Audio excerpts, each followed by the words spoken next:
In this video, we are going to look at how to insert and use a lifeline. So what is a lifeline? A lifeline is simply a piece of thread or yarn that gets threaded through all the stitches on your needle, so that if for some reason you need to rip back, or let's say you make a mistake, like you drop a stitch, you have a lifeline there that will catch anything that might fall to that point. So let's talk about what materials to use. So I have here a strand of fingering weight wool. I like to use something that is much thinner than what I am going to be working with. So this is a worsted weight wool. So fingering weight is great. Embroidery floss works well. Crochet thread.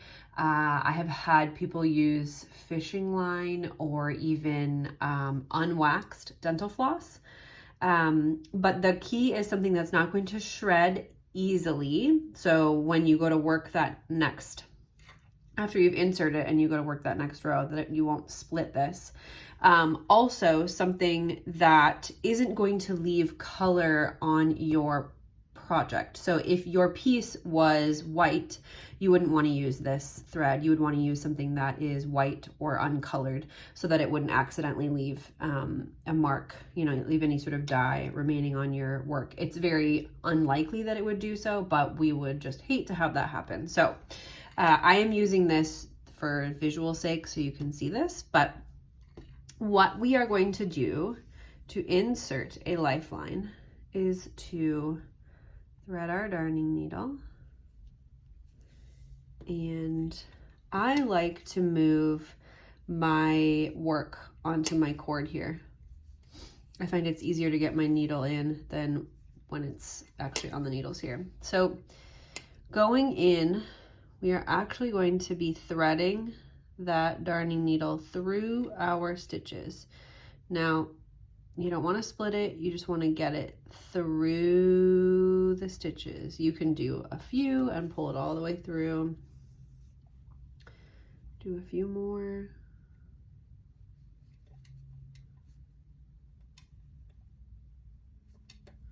Just making sure that you're not splitting your yarn. Okay. And then this is a pretty long lifeline, but you can either let it hang on the edges, or some people like bundle it up and tie it into like a little bow. The point is that you want it long enough that it hangs off the edges so that it's not in jeopardy of pulling out. Okay, let's talk about if you have markers in your piece. So I'm just going to insert, first of all, I'll take this out. I'm going to put in a marker. Now this applies to if you have markers that are like ring style markers. So if you have, let me see, like something like this, where, I mean, really any, well, let's just say if this applies to all markers, but especially these ones where you have a closed loop. If this were on here, we'll just say this applies to any and all markers, but you never want to feed your lifeline through a marker. You want it to go around, and that is because if you feed it through there, it gets caught and that marker can't continue to pass further and further along. It gets stuck down here. So what that looks like is simply, when you get to that marker, instead of going through it, you're gonna give yourself some extra thread and just go around it. So see that I just passed around the marker and through. So now that leaves my marker free to get passed along on my next row.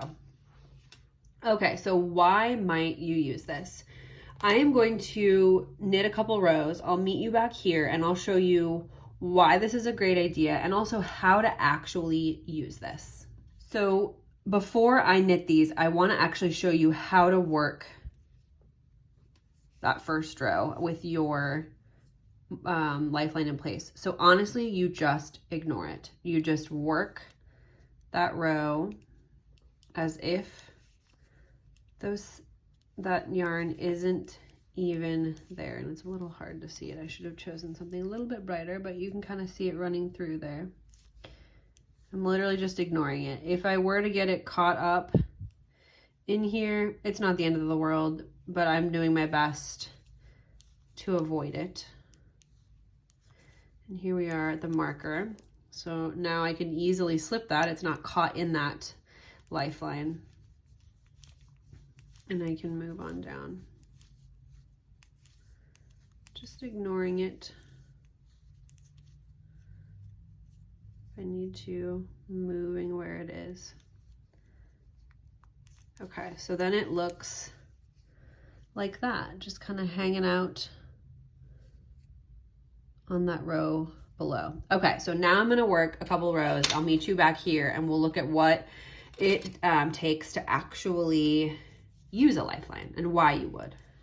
Okay, I have worked several rows beyond my lifeline and I have intentionally dropped a stitch so that I can show you why you might be using a lifeline. So essentially, lifelines are an insurance policy against an accident happening at some point. You can put in more than one. Oftentimes, I recommend that students have two going at all times if they're concerned about making mistakes. So you want to put them in on a row that you know has been done correctly. So you don't just throw them in willy-nilly. You know that, okay, this row was completely correct before I put my lifeline in. And then you want to make note of in your pattern of what row you put that lifeline in, so that if you do need to tear back, you have it marked that, okay, I put this in on row 13, you know, and then it's easy for you to rip back and get back in place. So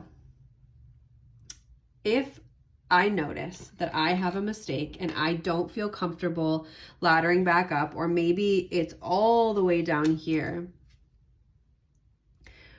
If I don't feel comfortable fixing that mistake, it doesn't even have to be a drop stitch. It could be any number of mistakes. Doesn't matter. I know that I have a lifeline here that I can safely frog back or rip back to and get that on my needles. So how does that work? First of all, we're going to take our work off of our needles. And you're just going to rip back like we've learned how to do. And this time, you can actually rip back all the way to that row where you have that yarn running through it. So you can kind of see that strand all the way through. Okay, so if this were our actual piece, what I would do then is I would use my needle to put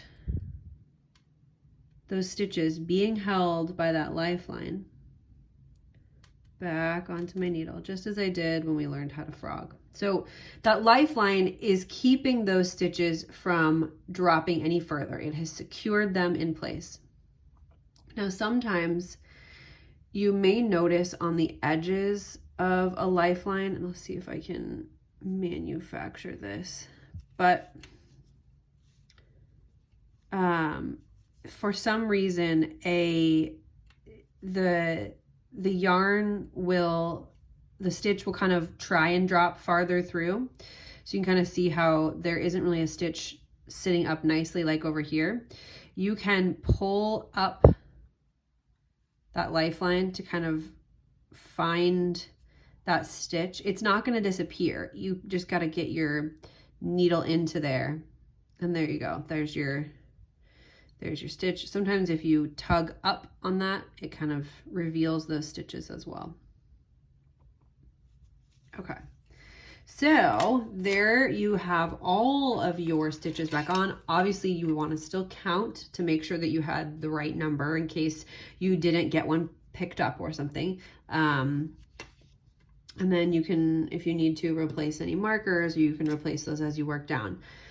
Now, like I said, I like to have two I recommend having 2 lifelines going. So what I would do is I would have this one here.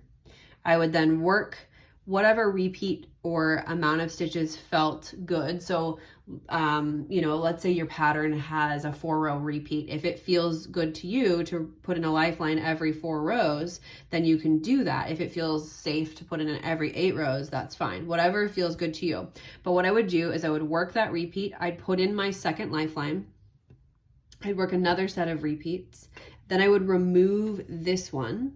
So you have one theoretically here and here. I would remove this bottom one and replace that with the top one, because if this has all been done correctly, as well as that second lifeline, you shouldn't need to have those bottom ones. You can keep replacing them higher and higher. So therefore having 2 lifelines going at all times. Okay, so why, besides just having peace of mind on something like this, would you use a lifeline? Especially in things like lace or complicated patterning, it's good to have something like, you know, if you've got 300 stitches and you're doing a knit 2 together yarn over every, you know, that's your repeat, it could be easy to forget a yarn over or drop a stitch, and therefore having that lifeline put in at a place that you know is correct stops that any drop stitches from falling any farther. So that is my recommendation for lifeline.